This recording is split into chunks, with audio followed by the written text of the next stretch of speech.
Доброе утро, дорогие друзья! Это программа о вкусной и здоровой пище. Меня зовут Сталик Ханкишиев. Сегодня мы с вами будем готовить здоровые, самые правильные, самые вкусные, самые лучшие стейки. Спросите меня, что за мясо? Откуда такая красота? Это мясо с обычного московского рынка.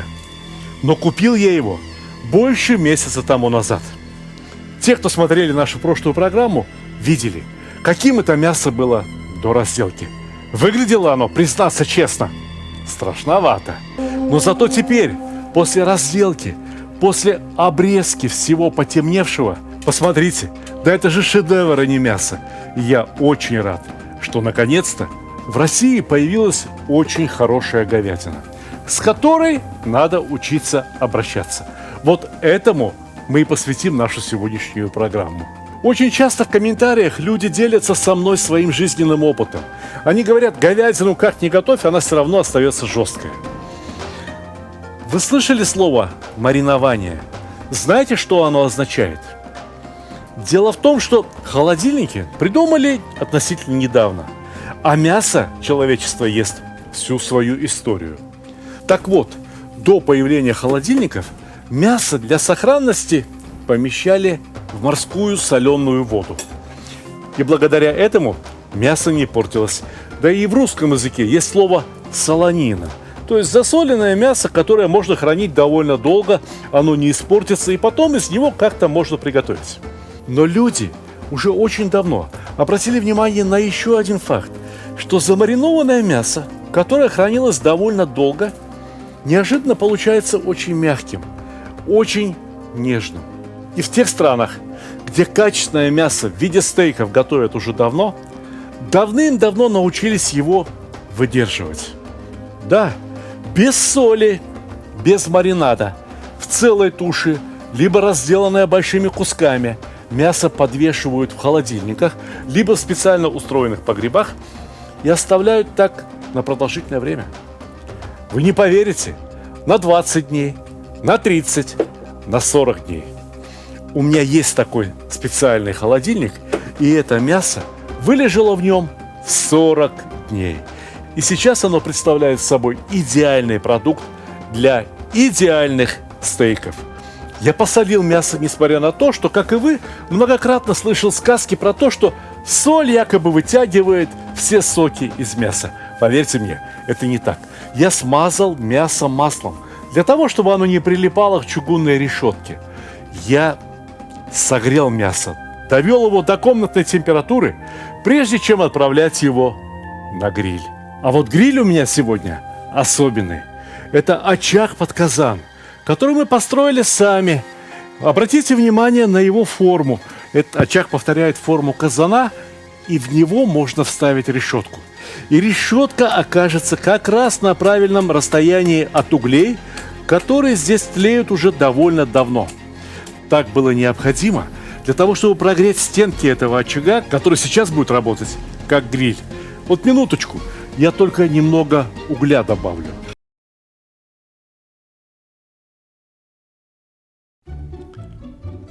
Самый лучший подарок – тот, который приносит радость и удовольствие, особенно если речь идет о мужских удовольствиях.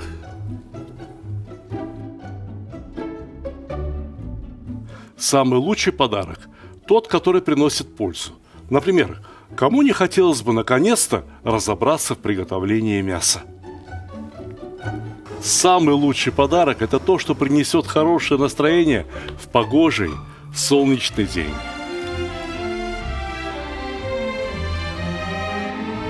Самый лучший подарок – тот, что способен научить чему-то полезному и вкусному, ведь казан на кухне, как рояль в оркестре.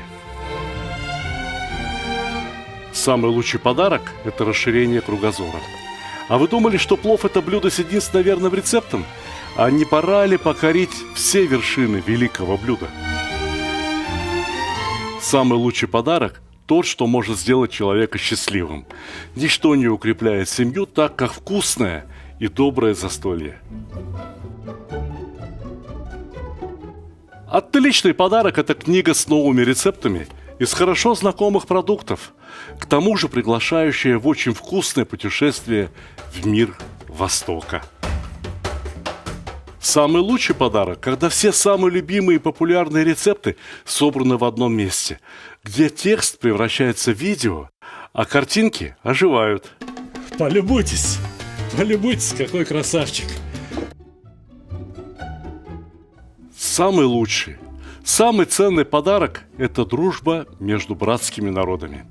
Теперь вы совершенно точно можете сказать, что с татарами вы уже давно пуд соли съели.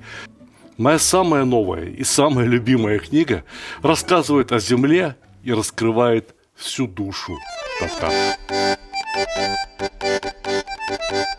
Эти книги теперь можно купить любым удобным для вас способом.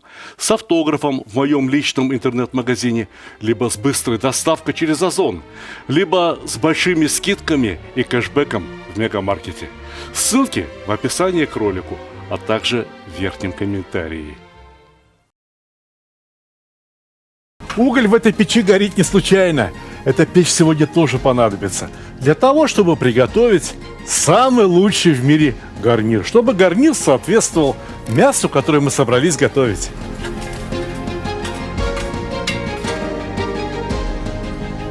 Решетку гриля я еще не нагревал.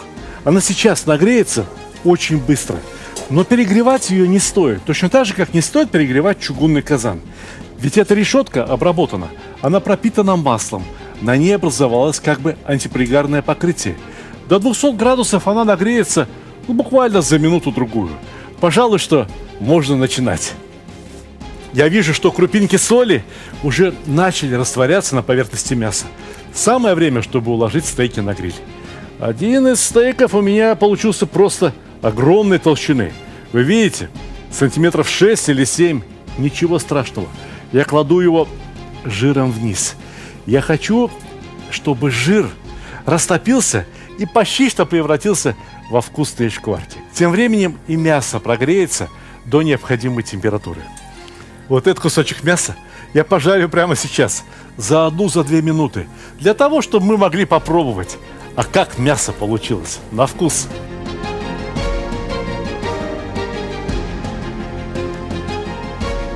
Жир начал таять, и уголь воспламенился.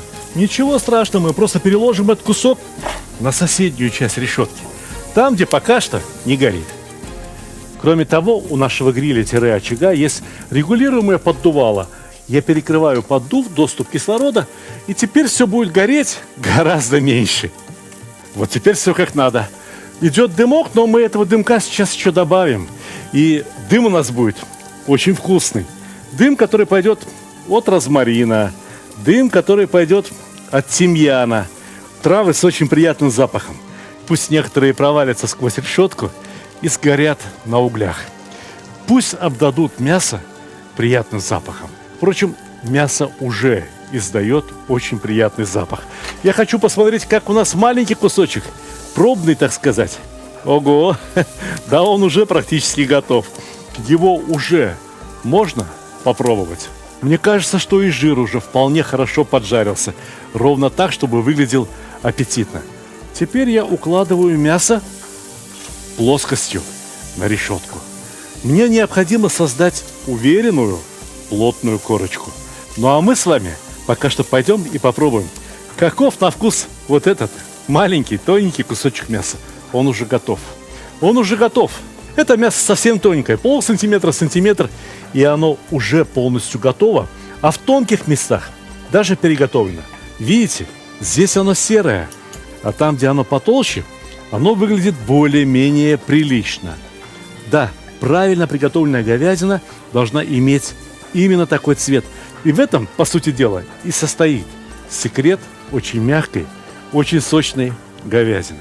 Попробую.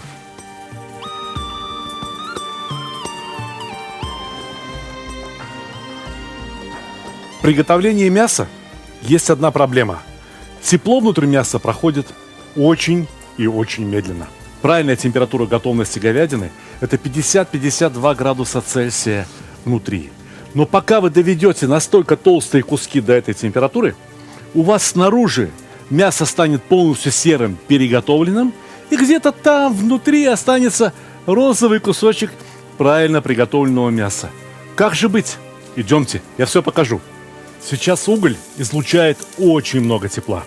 Мясо жарится очень быстро. Посмотрите, 2 минуты не прошло, а оно уже покраснело снаружи и выглядит, ну, прям вот таким бы его и поесть. Правда? Но внутри этот кусок, можно сказать, что полностью сырой. Сырой даже и вот этот кусок, который потоньше. Но ничего страшного. Сейчас мы, так сказать, запечатываем мясо. Наводим на нем корочку. И вот сейчас правильное время подумать о гарнире. Самый лучший гарнир к стейкам – это картошка, запеченная ломтиками. Раскрываю все секреты. Чистите картошку, нарезаете ее ломтиками. 5 минут в кипящей воде и доставайте. Смазать маслом и в духовку. Но если есть вот такая печь дровяная, в которой тлеют угли, то почему бы не отправить картошку именно туда? Для аромата картошечки добавим розмарин и тимьян. И все, картошку в печь.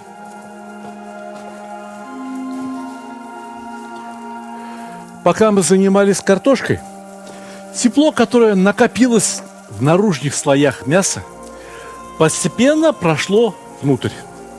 Переворачиваем кусок.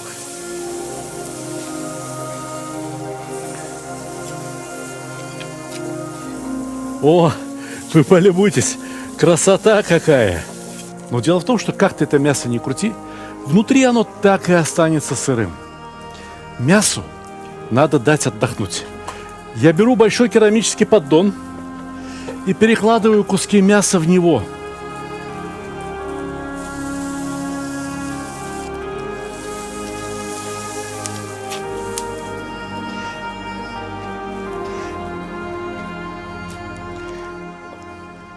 Пусть мясо отдохнет, пусть оно постоит под крышкой, пусть тепло, которое накопили наружные слои мяса, постепенно пройдет вглубь куска. Наружные слои мяса к тому времени остынут.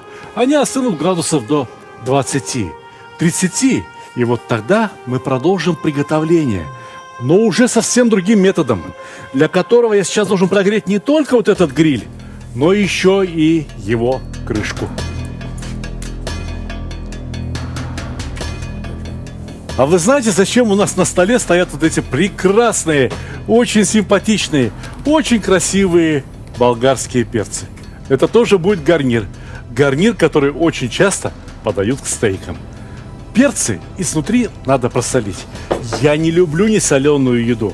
Она не может быть вкусной. Буквально по щепотке соли в каждый перчик, и мы получаем нечто совершенно другое. Но этого мало. Для раскрытия вкуса перца необходимо масло. Буквально по ложечке масла в каждый перчик. Много-то и не надо, лишь бы смазаны были изнутри. В печи у меня установлена чугунная решетка. Под чугунной решеткой тлеет уголь. Вот там этим перцем самое место.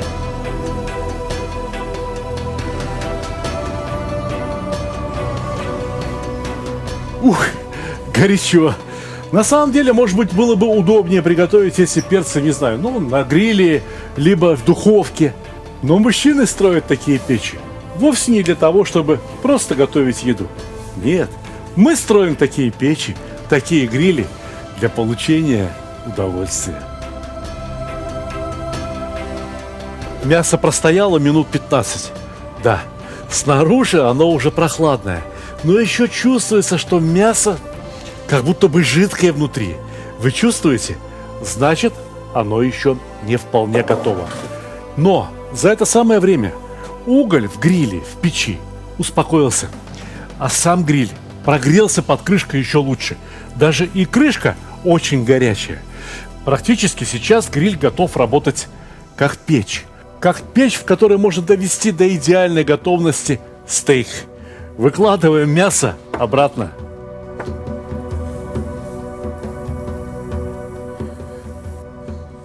Как же мне узнать об этой самой идеальной готовности мяса, да под крышкой?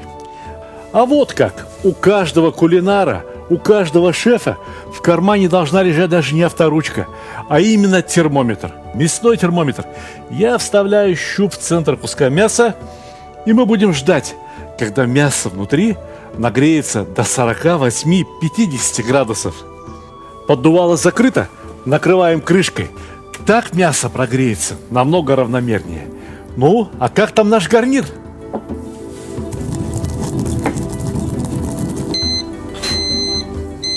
Вот только и успел, что перец смолоть, а мясо уже готово. Опа! Перец чудо как запекся. Вы только полюбуйтесь им. Это один из гарниров. Ну а как там картошечка? О, вы полюбуйтесь, какая красота.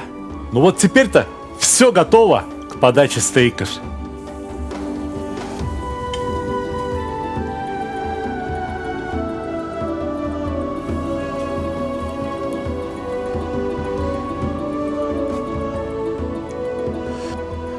Вау! Да они еще и умещаться не желают. Ну что же, попробуем.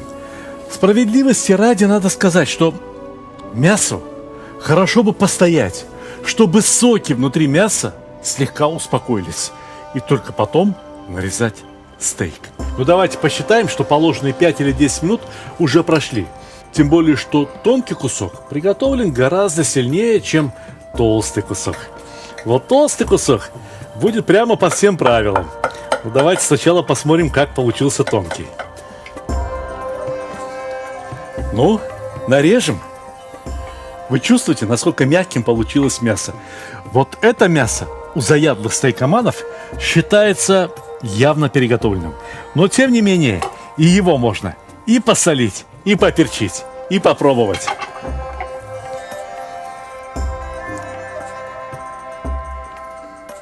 Чтобы это мясо не просто так стояло, мы сдобрим его сливочным маслом. Да сливочным маслом не абы каким. В этом сливочном масле соль, в этом сливочном масле зелень и немного чеснока. От такого масла любой стейк станет еще вкуснее и еще краше. Настало время, чтобы попробовать мясо из большого куска.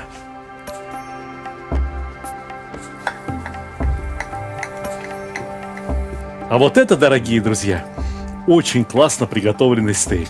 Нарезаем его небольшими ломтиками, солим, перчим и сдабриваем маслом. Обратите внимание на равномерность его приготовления. Обычно ведь как? По краям серое, внутри чуть ли не синее и между ними градиент. А у нас не так. То, что мы давали отдохнуть мясу, то, что мы готовили его в несколько этапов, позволило приготовить нежнейшее мясо абсолютно правильной готовности. Я абсолютно не готов к дискуссиям с теми людьми, которые будут мне говорить, что, мол, это сырое мясо, и твоему авторитету, Стали Ханкишиев, мы не доверяем. Мы едим только полностью прожаренное. Пожалуйста, ешьте. Я был таким, как вы. Я тоже когда-то считал, что правильно приготовленное мясо на срезе должно иметь абсолютно серый цвет. Я от всей души желаю вам прочитать много кулинарных книг, посетить множество хороших стейкхаусов, познакомиться с работой по-настоящему высококлассных поваров. Но еще лучше, если вы научитесь готовить мясо правильно сами. Вот тогда и у вас появится возможность с гордостью сказать своим родным и близким: приятного вам аппетита!